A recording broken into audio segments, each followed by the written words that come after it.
Hi friends, John Guandolo here to report on General Milley's testimony on critical race theory and related issues before Congress.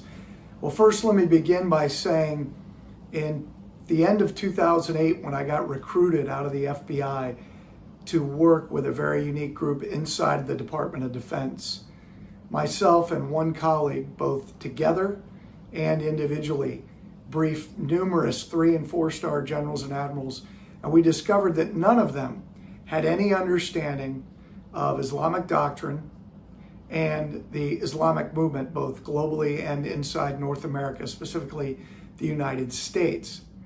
However, the important part there is they had no understanding of the Islamic doctrine that groups like Al-Qaeda and nation states said they relied upon to wage war against the United States. That's incompetence and unprofessional. And when Americans are dead because of somebody's unprofessionalism, the legal term for that is criminal negligence. So let's begin by listening to General Milley, and I want you to listen to his very first comment when he says it's important that we get smart on critical race theory and figure out what it is. Well, it's pure Marxism, and it's Marxism driving a movement that seeks to undermine the United States and overthrow it. And he has no clue about it. So that gives you an initial impression of how incompetent and unprofessional he is. On the issue of critical race theory, et cetera, I'll obviously have to get much smarter on whatever the theory is.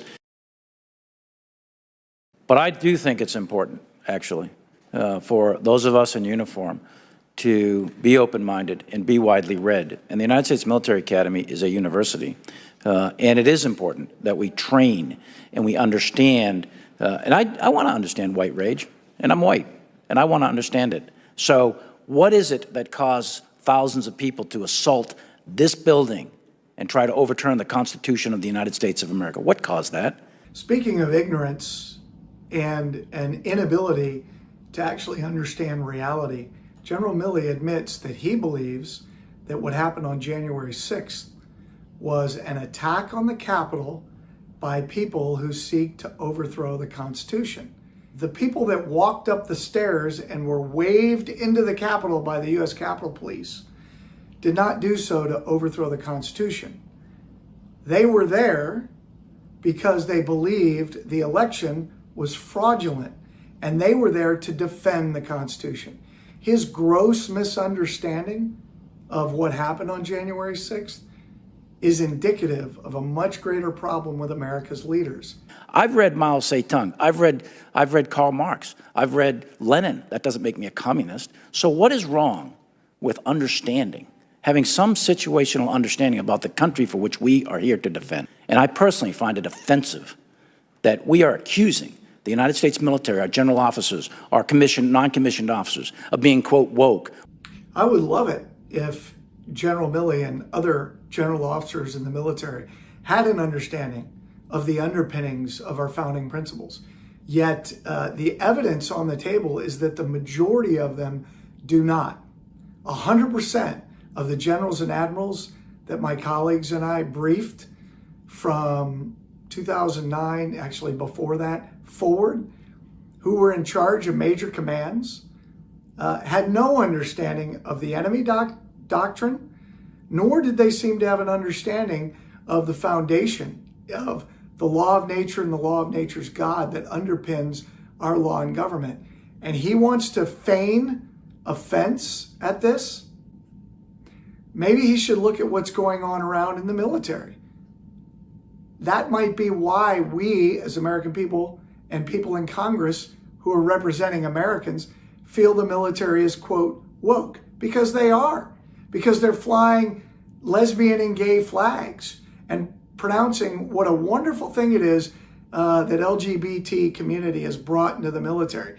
They're hosting homosexual burlesque events on military bases. For instance, they're not squashing people who are communists inside the military, nor are they pursuing them. Nor, by the way, have we found anywhere inside the U.S. military where the founding principles in law and government are being taught to the military. Therefore, They're not being taught what it means to actually take their oath of office.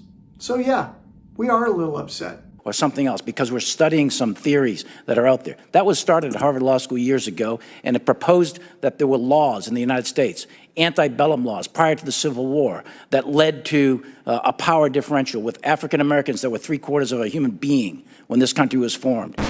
The general just exposed himself for being stupid and for being anti-American. The 3/4 mention, and he's mentioning it with disdain in his mouth and disdain on his face.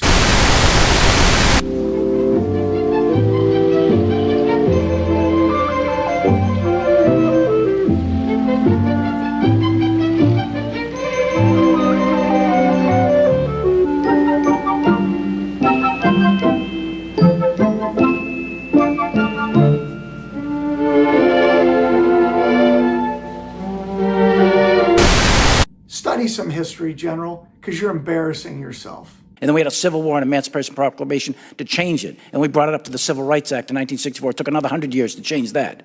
So look I do want to know. And I respect your service, and you and I are both Green Berets. But I want to know. And it matters to our military and the discipline and cohesion of this military. Friends, in my experience in working with leaders in the United States, and specifically in the military and briefing, 3- and 4-star general and admirals, they don't want to know. And those who do know that we did brief did nothing.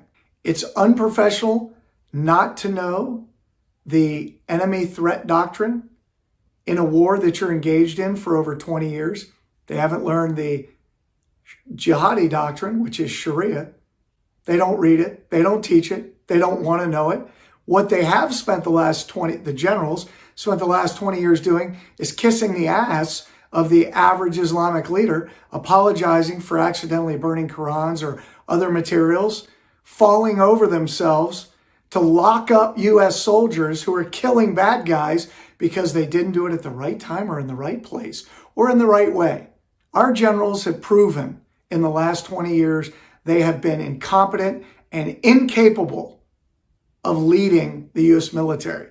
And General Milley, the chairman of the Joint Chiefs, is a great example of how incompetent and unprofessional these leaders truly are.